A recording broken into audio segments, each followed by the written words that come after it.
Hello दोस्तों, आज हम पढ़ने वाले हैं 30 दिसंबर 2021 का मोस्ट इम्पॉर्टेंट करंट अफेयर्स। तो लास्ट तक बने रहिएगा। यदि अच्छा लगे तो प्लीज़ चैनल को सब्सक्राइब जरूर कर लीजिएगा दोस्तों। तो चलिए स्टार्ट एक करते हैं।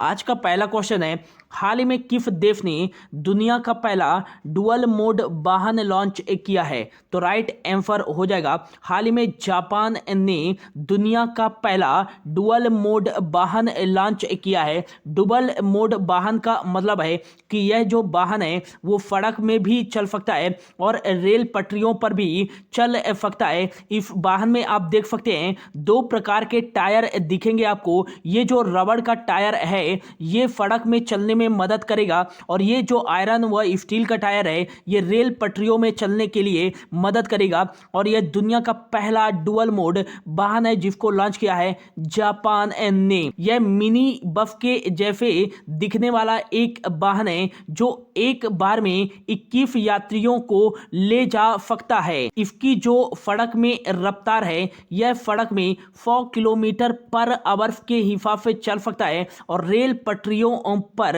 यह 60 किलोमीटर पर आवर के हिसाब से चल सकता है, जो कि दुनिया का पहला डुअल मोड वाहन है। अब जापान देश के द्वारा इसको लॉन्च किया गया है। तो जापान की जो राजधानी है वो है टोक्यो और यहाँ की करेंसी जो चलती है वो एन करेंसी चलती है। और फूमियो किफुदा यहाँ के जो है प्राइम मिनिस्टर हैं और यहाँ के जो सम्राट हैं वो हैं नारुहितो। नेक्स्ट याद रखिएगा कि डाइट जो है यहाँ की पार्लियामेंट का नाम है। और हाल ही में जापान देश के द्वारा इनमारफेट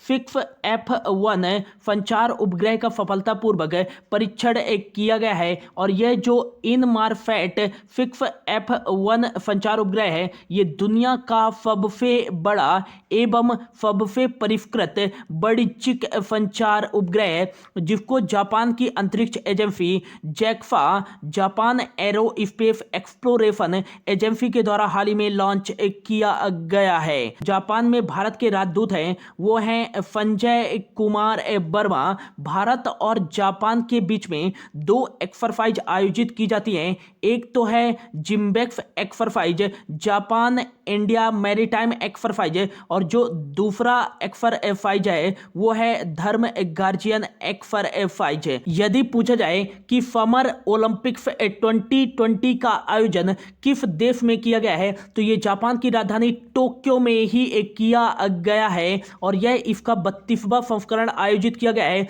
2020 में कोविड-19 के एक कारण यह निरस्त कर दिया गया था और 2020 के नाम से ही इसका आयोजन 2021 में किया गया है। टोक्यो ओलंपिक्स 2020 के नाम से भारत ने इसमें पार्टिसिपेट किया था और भारत की तरफ से इसमें जो ध्वज वाहक शुरुआत में जो खिलाड़ी थे वो थे एमसी मैरीकॉम एवं मनप्रीत सिंह। और जो ध्वज वाहक थे समापन समारोह में टोक्यो ओलंपिक 2020 में भारत की तरफ से वो थे बजरंग पुनिया। इससे भी मोस्ट इंपॉर्टेंट क्वेश्चन ये बन सकता है कि टोक्यो ओलंपिक्स 2020 में भारत की रैंक कितनी थी? तो 1 गोल्ड 2 सिल्वर और 4 ब्रॉन्ज मेडल के साथ भारत 48वें नंबर पे था और 113 मेडल के साथ जो है अमेरिका वो फर्स्ट नंबर पे था। यदि पूछा जाए कि भारत की तरफ से गोल्ड मेडल किसने जीता था तो ये भाला फेंक खिलाड़ी नीरज चोपड़ा ने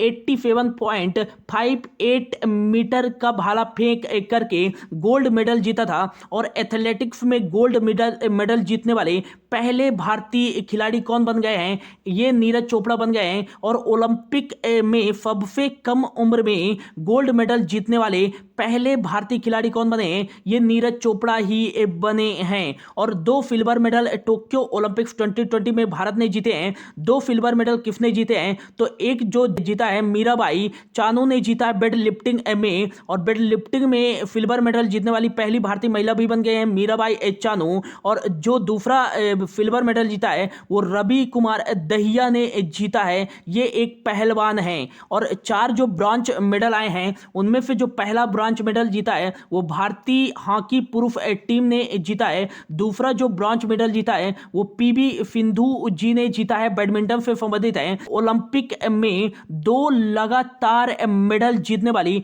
पहली भारतीय महिला कौन बनी है? तो ये पीवी सिंधु ही बनी है, ये भी याद रखिएगा। और नेक्स्ट याद रखिएगा कि जो तीसरा ब्रॉन्ज मेडल जीता है वो लवलीना बोरगोहेन ने जीता है, और जो चौथा ब्रॉन्ज मेडल जीता है वो बजरंग पूनिया ने जीता है। ओलंपिक में गोल्ड मेडल जीतने वाले पहले भारतीय कौन थे? तो ये थे अभिनव बिंद्रा, जिन्होंने व्यक्तिगत रूप से ओलंपिक में पहला गोल्ड मेडल जीता था 2008 के बीजिंग ओलंपिक्स में। ये किस खेल से संबंधित रखते हैं? तो शूटिंग से संबंधित थे। और व्यक्तिगत रूप से दूसरा जो गोल्ड मेडल जीता है वो नीरज चोपड़ा ने जीता है। तो इतना याद रखिएगा। बढ़ते हैं अगले क्वेश्चन की ओर। अगला क्वेश्चन है, हाल ही में किस राज्य के मुख्यमंत्री ने फुरई इको टूरिज्म जोन और काकरा क्रोकोडाइल ट्रेल का उद्घाटन किया है? तो राइट आंसर हो जाएगा हाल ही में उत्तराखंड राज्य के मुख्यमंत्री पुष्कर सिंह धामी जी के द्वारा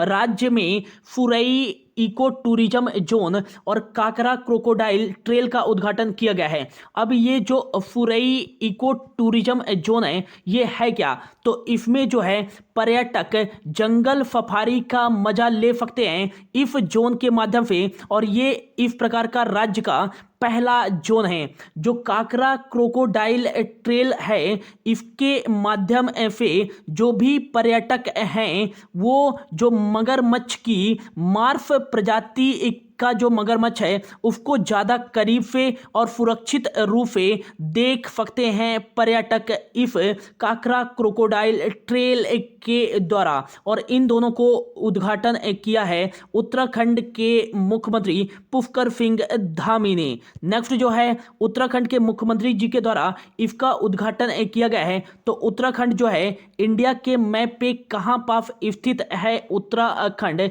तो इंडिया के मैप पे आपको उत्तराखंड यहां पास मिलेगा, जिसकी उत्तरी सीमा लगती है वो चीन और तिब्बत के साथ लगती है, और इसकी जो दक्षिणी सीमा लगती है वो उत्तर प्रदेश के साथ लगती है। इसकी जो पूर्वी सीमा लगती है वो नेपाल के साथ लगती है, और इसकी जो पश्चिमी सीमा लगती है वो लगती है हिमाचल प्रदेश व हरियाणा के साथ है। नेक्स्ट याद रखिएगा कि यहाँ का जो DLR नंबर है वो है 130503। 13 यहाँ डिस्ट्रिक्ट है, 5 लोकसभा की सीटें हैं और 3 राज्यसभा की सीटें हैं। यहाँ का जो विधान मंडल है वो एक सदनी है, केवल यहाँ विधानसभा की सीटें हैं। 70 यहाँ विधानसभा की सीटें हैं। यहाँ की 2 राजधानियाँ हैं। शीतकालीन यहाँ की राजधानी है देहरादून, और यहाँ की ग्रीष्मकालीन जो राजधानी है वो है गैरसैंण। यहाँ के जो मुख्यमंत्री हैं वो है पुष्कर सिंह धामी, और यहाँ के जो गवर्नर हैं वो हाल ही में बने हैं जनरल गुरमीत सिंह।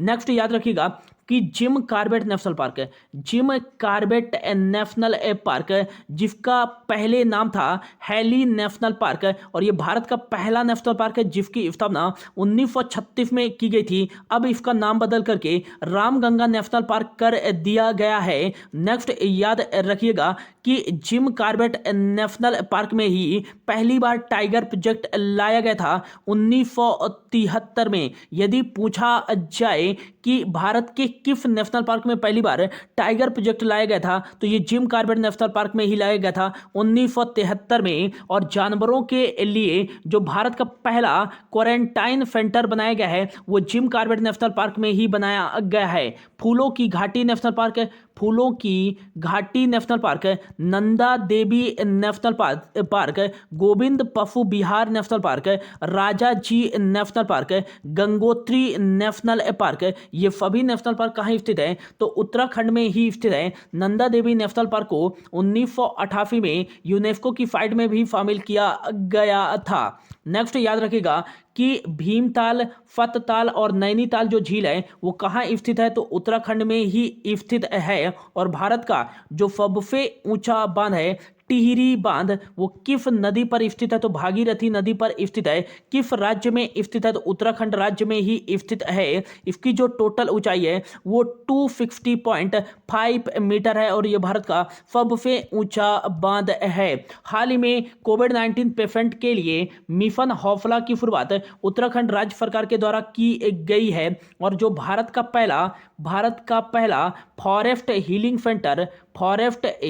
सेंटर की स्थापना स्थापना उत्तराखंड में की गई है। भारत का पहला जो लाइकेन पार्क की स्थापना की गई है उत्तराखंड में की गई है। भारत का जो पहला हिम तेंदुआ संरक्षण केंद्र का स्थापना किया गया है ये उत्तराखंड में किया गया है। भारत का जो पहला क्रिप्टोगेमिक गार्डन की स्थापना की गई है उत्तराखंड में की गई है। भारत का जो पहला मॉफ गार्डन की स्थापना किया गया है वो उत्तराखंड में किया गया है। भारत का जो पहला पॉलिनेटर पार्क की स्थापना की गई है ये कहाँ की गई है तो उत्तराखंड में ही की गई है। नेक्स्ट याद रखिएगा कि किस राज्य ने भारत का पहला भूकंप मोबाइल एप्लीकेशन लॉन्च किया है तो ये उत्तराखंड ने ही लॉन्च किया है। और नेक्स्ट याद रखिएगा कि जो भारत का सबसे ऊंचा हर्बल पार्क बनाया गया है 11,000 फीट की ऊंचाई पर, यह उत्तराखंड में ही बनाया गया है। तो इतना याद रखिएगा। बढ़ते हैं अगले क्वेश्चन की ओर। अगला क्वेश्चन है, हाल ही में अतुल कुमार गोयल को किस बैंक के नए एमडी और सीईओ के रूप में नियुक्त किया गया है तो राइट आंसर हो जाएगा हाल ही में अतुल कुमार गोयल जी को पंजाब नेशनल बैंक के एमडी और सीईओ के रूप में नियुक्त किया गया है। यह 31 दिसंबर 2024 तक अब इस सेवा पर कार्यरत रहेंगे अतुल कुमार गोयल। पंजाब नेशनल बैंक के एमडी और सीईओ के रूप में नियुक्त किया गया है तो ये किसकी जगह लेंगे तो ये मल्लिका अर्जुन जी की जगह लेंगे जो वर्तमान में थे पंजाब नेशनल बैंक के एमडी एंड सीईओ, अब हो गए हैं अतुल कुमार गोयल। पंजाब नेशनल बैंक की स्थापना कब की गई थी तो 19 मई 1894 को इसकी स्थापना की गई थी। भारत का सबसे पुराना बैंक भी माना जाता है पंजाब नेशनल बैंक। इसके संस्थापक कौन थे तो इसके संस्थापक थे दयाल सिंह एवं सरदार वल्लभ भाई पटेल। ये भी याद रखिएगा। इसका जो हेडक्वार्टर है वो नई दिल्ली में स्थित है। इसके पहले अध्यक्ष कौन थे तो दयाल सिंह ही थे पहले अध्यक्ष। नेक्स्ट याद रखिएगा कि वर्तमान में अब इसके एमडी एंड सीईओ बन गए हैं अतुल कुमार गोयल। और नेक्स्ट याद रखिएगा कि यह भारत का पहला ऐसा बैंक है जिसको पूर्ण रूप से भारतीय पूंजी के द्वारा शुरुआत की गई थी। पंजाब नेशनल बैंक इसने पहली शाखा अपनी कहां खोली थी तो लाहौर में खोली थी, यह भी याद रखिएगा। बाद में इसको समाप्त कर दिया गया था। अगला क्वेश्चन है, हाल ही में किस राज्य सरकार ने महंगाई भत्ता 17% से बढ़ाकर 31% कर दिया है तो राइट आंसर हो जाएगा हाल ही में तमिलनाडु राज्य सरकार ने महंगाई भत्ता 17% से बढ़ाकर 31% कर दिया है। 14% महंगाई भत्ता में वृद्धि कर दी है। और यही एक त्योहार बनाया जाता है पोंगल त्योहार जो कि एक फसल उत्सव है। और इस अवसर पर जो श्रेणी सी एंड डी कैटेगरी के कर्मचारी हैं उनको इस उत्सव के अवसर पर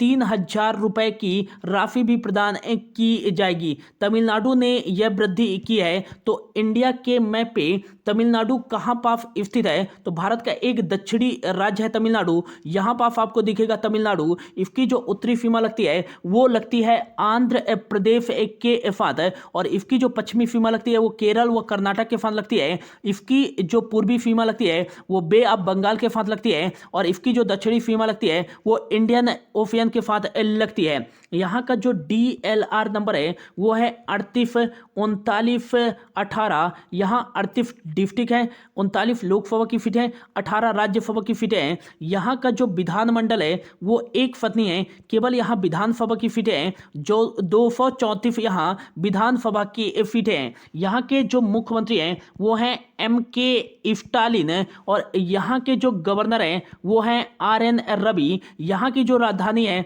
वो है चेन्नई और चेन्नई को भारत की स्वास्थ्य राजधानी के रूप में भी जाना जाता है।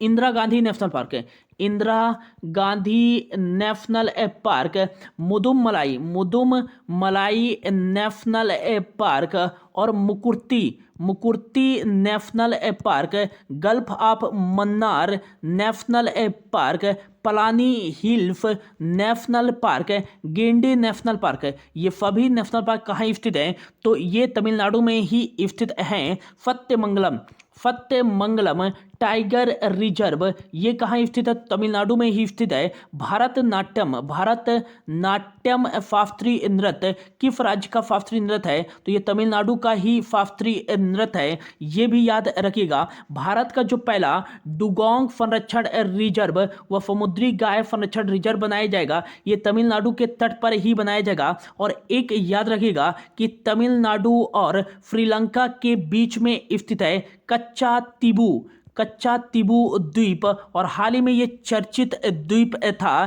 क्योंकि यहीं से हाल ही में भारतीय मछुआरों को श्रीलंका की नौसेना के द्वारा अरेस्ट किया गया है। पहले इस द्वीप पर अधिकार भारत का था, लेकिन इंदिरा गांधी जी के कार्यकाल के समय यह द्वीप श्रीलंका को दे दिया गया था। मछली पकड़ने का इस पर अधिकार था भारतीय मछुआरों का, लेकिन यह भी अधिकार बाद में श्रीलंका को दे दिया गया। लेकिन जो भारतीय मछुआरे थे इस द्वीप में जाकर अपने जो मछली वाले फंसाने वाले जाले थे उसको फुकाया करते थे, लेकिन जैसे ही इस द्वीप पर इन्होंने एंटर किया तो श्रीलंका के नौसेना द्वारा इनको अरेस्ट कर लिया गया था। तो ये काफी चर्चित था, इसको भी याद रखिएगा। अगला क्वेश्चन है, हाल ही में जनवरी 2022 में UNSC United nation security council की आतंकवाद विरोधी समिति की अध्यक्षता कौन सा देश करेगा? तो राइट आंसर जगह भारत जनवरी 2022 में यूनाइटेड नेशन सिक्योरिटी काउंसिल के आतंकवाद विरोधी समिति की अध्यक्षता करेगा। यूनाइटेड नेशन सिक्योरिटी काउंसिल में 15 सदस्य देश होते हैं, जिसमें से 5 स्थायी सदस्य होते हैं और 10 अस्थायी सदस्य होते हैं। भारत स्थायी सदस्य है यूनाइटेड नेशन सिक्योरिटी काउंसिल का या अस्थायी सदस्य है? तो भारत जो है यूनाइटेड नेशन सिक्योरिटी काउंसिल का अस्थायी सदस्य है। 5 स्थायी सदस्य कौन कौन से हैं? काफी बार एग्जाम में पूछा जाता है। तो पहला जो है वो है अमेरिका, दूसरा जो है वो है रशिया, तीसरा जो है चीन और जो चौथा है वो है फ्रांस और पांचवा है यूनाइटेड किंगडम। ये पांचों देश यूनाइटेड नेशन सिक्योरिटी काउंसिल के स्थायी सदस्य हैं। यूनाइटेड नेशन सिक्योरिटी काउंसिल का जो मुख्य उद्देश्य है वो अंतर्राष्ट्रीय शांति एवं सुरक्षा को बनाए रखना, और अंतर्राष्ट्रीय शांति और सुरक्षा को बनाए रखने के लिए ही इसे दुनिया का पुलिसमैन भी कहा जाता है। यूनाइटेड नेशन सिक्योरिटी काउंसिल को यह यूनाइटेड नेशन के 6 प्रमुख अंगों में से एक अंग है। United nation security council UN का एक अंग है। तो यूनाइटेड नेशन है, इसकी स्थापना 24 अक्टूबर 1945 को की गई थी। न्यूयॉर्क सिटी में इसका हेड क्वार्टर है। एंटोनियो गुटेरस इसके वर्तमान में महानिदेशक है। इसके मेंबर कंट्री कितने हैं? 193 मेंबर एक कंट्री हैं। अगला क्वेश्चन है, हाल ही में टेस्ट क्रिकेट में सबसे तेज 100 विकेट लेने वाले पहले भारतीय विकेट कीपर कौन बन गए हैं? तो राइट आंसर हो जाएगा हाल ही में ऋषभ पंत टेस्ट क्रिकेट में सबसे तेज 100 विकेट लेने वाले पहले भारतीय विकेट कीपर बन गए हैं। और इन्होंने यह उपलब्धि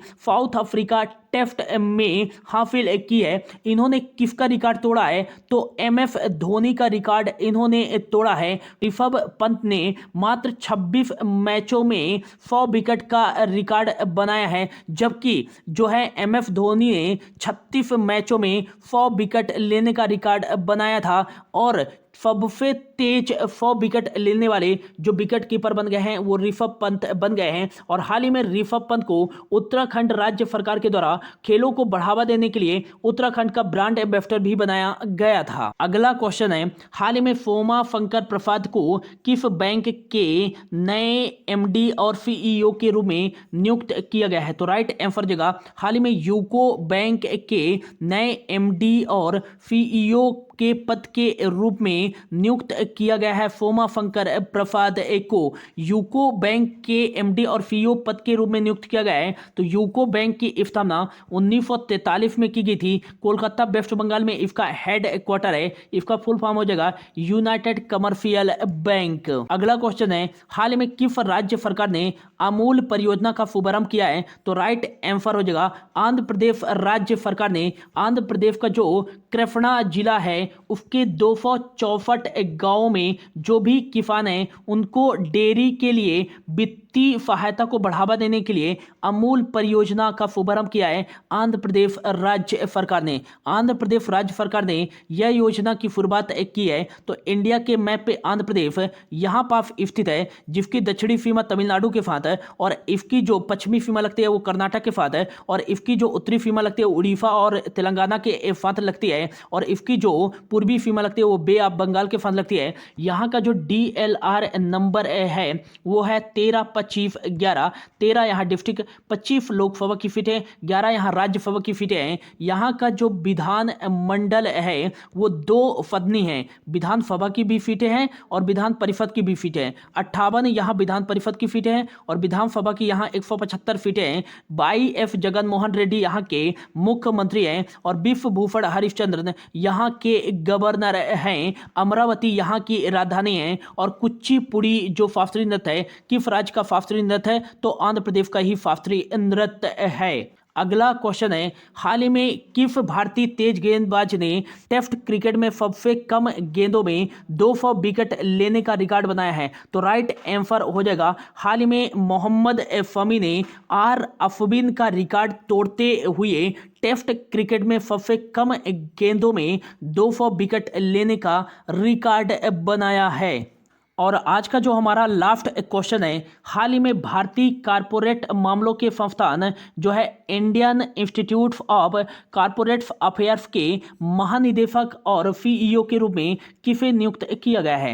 राइट आंसर हो जाएगा, हाल ही में प्रवीण कुमार को Indian institute of corporate affairs के महानिदेशक और CEO के रूप में नियुक्त किया गया है। प्रवीण कुमार को ये कौशल एवं उद्यमी मंत्रालय के सचिव के रूप में भी कार्य कर चुके हैं। प्रवीण कुमार 1987 बैच के तमिलनाडु कैडर के भारतीय प्रशासनिक सेवा के अधिकारी हैं प्रवीण कुमार। तो ये था दोस्तों आज का करंट अफेयर्स। होप आपको अच्छा लगा होगा। यदि अच्छा लगा होगा तो प्लीज चैनल को सब्सक्राइब जरूर कर लीजिएगा। Thank you so much for your watching.